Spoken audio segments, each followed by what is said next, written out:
Jean chapitre 5. Après cela, venait une fête des Juifs, et Jésus monta à Jérusalem. Or, il y a à Jérusalem, près de la porte des brebis, un réservoir, appelé en hébreu Bethesda, qui a 5 portiques. Là était couché un grand nombre de malades, d'aveugles, de boiteux et de paralytiques qui attendaient le mouvement de l'eau. Car un ange descendait, à un certain moment, dans le réservoir, et troublait l'eau. Le premier donc qui entrait, après que l'eau avait été troublée, était guéri, de quelque maladie qu'il fût atteint. Or, il y avait là un homme qui était malade depuis 38 ans. Jésus le voyant couché, et sachant qu'il était déjà malade depuis longtemps, lui dit, « Veux-tu être guéri ?» Le malade lui répondit, « Seigneur, je n'ai personne pour me jeter dans le réservoir quand l'eau est troublée, et, pendant que j'y vais, un autre y descend avant moi. » Jésus lui dit, « Lève-toi, emporte ta civière, et marche. » Et aussitôt l'homme fut guéri, et il prit sa civière, et marcha. Or, ce jour-là était un sabbat. Les Juifs disaient donc à celui qui avait été guéri, « C'est le sabbat, il ne t'est pas permis d'emporter ta civière. » Il leur répondit, « Celui qui m'a guéri, m'a dit, emporte ta civière, et marche. » Ils lui demandèrent donc, « Qui est cet homme qui t'a dit, emporte ta civière, et marche ?»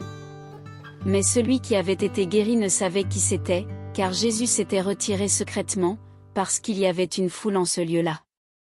Après cela, Jésus le trouva dans le temple, et lui dit, « Voilà, tu as été guéri, ne pêche plus, de peur qu'il ne t'arrive quelque chose de pire. » Cet homme s'en alla et rapporta aux Juifs que c'était Jésus qui l'avait guéri.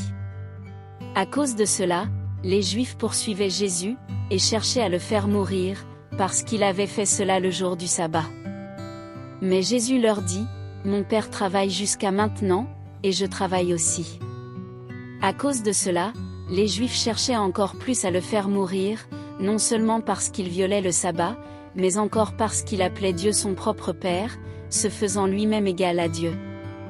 Jésus prenant la parole, leur dit, « En vérité, je vous dis, que le Fils ne peut rien faire de lui-même, à moins qu'il ne le voie faire du Père, car tout ce que le Père fait, le Fils aussi le fait pareillement. Car le Père aime le Fils, et lui montre tout ce qu'il fait.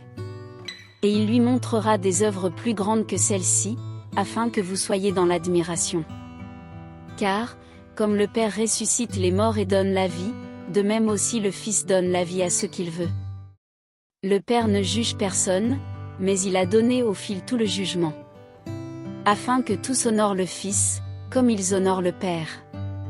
Celui qui n'honore pas le Fils n'honore pas le Père qui l'a envoyé.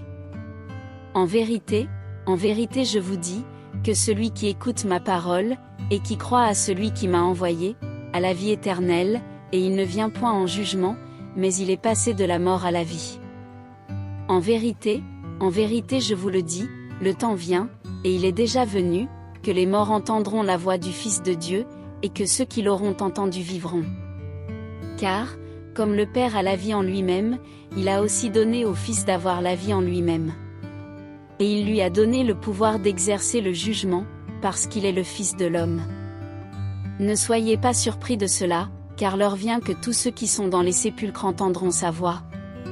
Et sortiront, savoir, ceux qui auront bien fait, en résurrection de vie, et ceux qui auront mal fait, en résurrection de condamnation.